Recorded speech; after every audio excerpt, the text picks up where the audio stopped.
I recently participated in the November Writing Challenge, and today I'm going to give you a backstage pass into how it went. We are going to talk about my story, my stats, what worked this month, what didn't, and I'm going to give you a little insight into what comes next. This video is for you if you want some practical tips on how to stay consistent in your writing routine, or if you're just a nosy little Nelly and you want to see how many words I got in the month of November. Either is good. So let's start off with my November goals. So typically the event formerly known as NaNoWriMo is to write 50,000 words of a novel in just 30 days. I've been doing NaNoWriMo for many years and I kind of stopped sticking to that so rigidly many years ago. Usually I just use November as a way to make significant progress on whatever project I'm working on at the time. My goal this November was literally just that, to write a lot and to keep track of it. I like to keep that 50,000 word marker in my mind, but it's not like my end all be all. As long as I'm writing, I'm happy. Stats are incoming, but first I want to give you a little insight into the story that I was working on. I am working on draft 1 of my young adult fantasy project that currently has the alias Project A. That is not the title, it's just what we call it right now because I don't have a title. I'm still toying with exactly how to pitch it, but right now what I'm going with is 1997's animated film Anastasia meets Imposters by Scott Westerfeld. Yeah. It's a story about loyalty and love, vengeance and truth, and hopefully at the end of the book it will leave readers questioning where the line between hero and villain really lies. If that sounds like something that interests you, now is a great time to hit that subscribe button because I talk about Project A a lot and I plan on talking about it a lot more. Enough waiting, here are my November stats. So, as you can see, I'm assuming I'm putting a graph on the screen. In November, I wrote a grand total of 36,091 words. 27,166 of those words were in Project A, but I was also working on a few other things this month as well. Most notably, in October, I finished my romance novel that I call Wild Ivy, and as thoughts about how I wanted to revise came up, I was writing them down and kind of fleshing them out into something more significant, kind of as my creativity felt like it. Also there, you can see that I worked on something mysteriously titled DCOM. That's not a secret project. If you didn't know, I have a podcast with my friend Gabby, and those episodes have to be scripted every week. And so I figured if I was gonna take 2 hours writing around 1,000 words, by golly, I was gonna get NaNoWriMo credit for it. If you're interested in that podcast, it is called Once Upon a DCOM. We are rewatching every single Disney Channel original movie ever made, discussing it, talking about where the actors are now. It is so much freaking fun. If you love Disney, if you love Disney Channel when you were a kid, it's a good podcast to check it out. It's streaming on all the platforms you can find podcasts, even here on YouTube. So that's my little pitch. Go watch or listen to our podcast. For the 30 days of November, I wrote a total of 23 days, which is really good for me. Like, I'm not mad at that at all.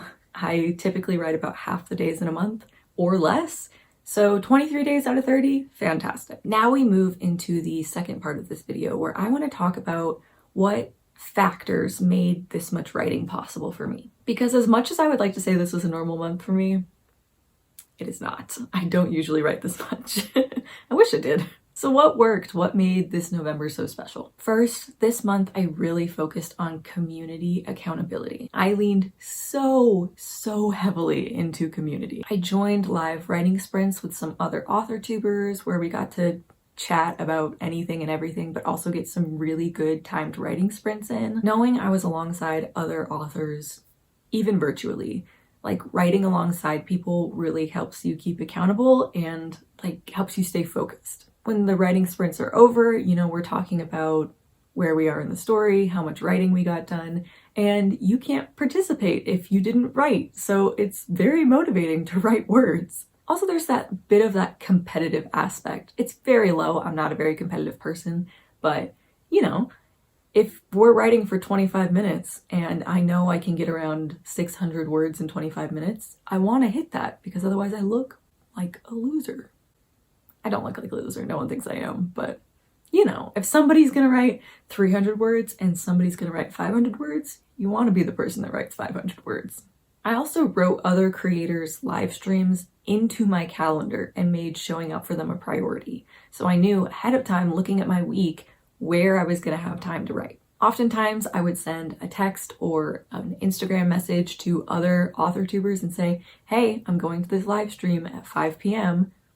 Do you want to come with me? Because then we can hold each other accountable and make sure that we show up in the chat. And once I'm there in the chat, you know, I am going to actually write something instead of procrastinating, which is what I would probably do with my time if I wasn't with someone else virtually.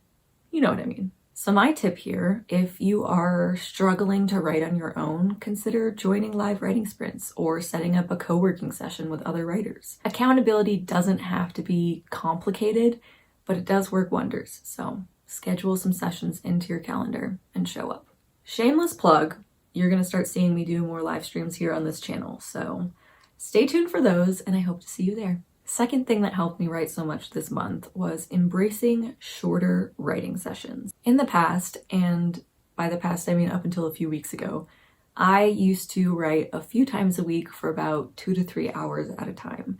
And yeah, I would get a lot done, but then I would burn myself out for days afterward, therefore negating any progress I might have made anyway. This month, I embraced shorter writing sessions. Think like 25 minutes to 40 minutes, and I did them more often. I found that I can typically get about 500 words in 25 minutes or about 1,000 words in 40 minutes. These shorter bursts of focus help me keep my energy up, keep my momentum up. Plus, they're easier to fit into a busy schedule, so I can write consistently without feeling overwhelmed. So here's the tip.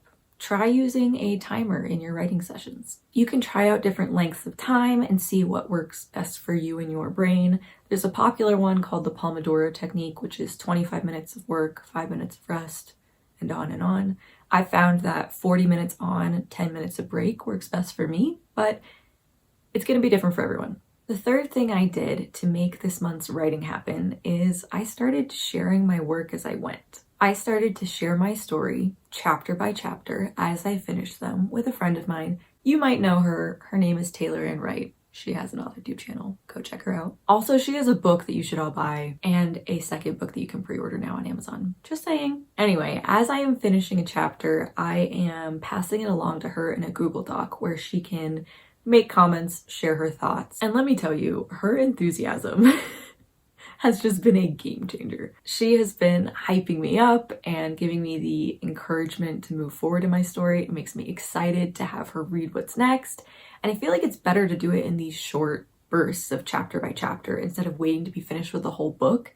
Because for the motivation aspect, like I want to get it done so I can hand it off to her. Knowing someone is excited to read the next chapter is motivating, for sure.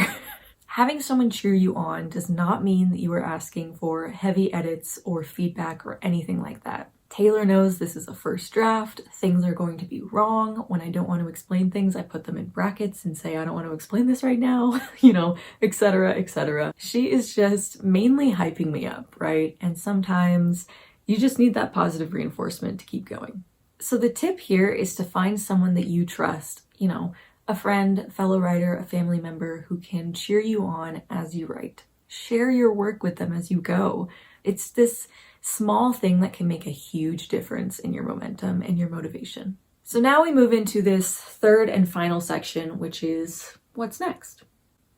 I'm glad you asked. Realistically, I will not finish this book this month unless I go crazy and write 60,000 words. And Justin Bieber said never say never, but it is unlikely.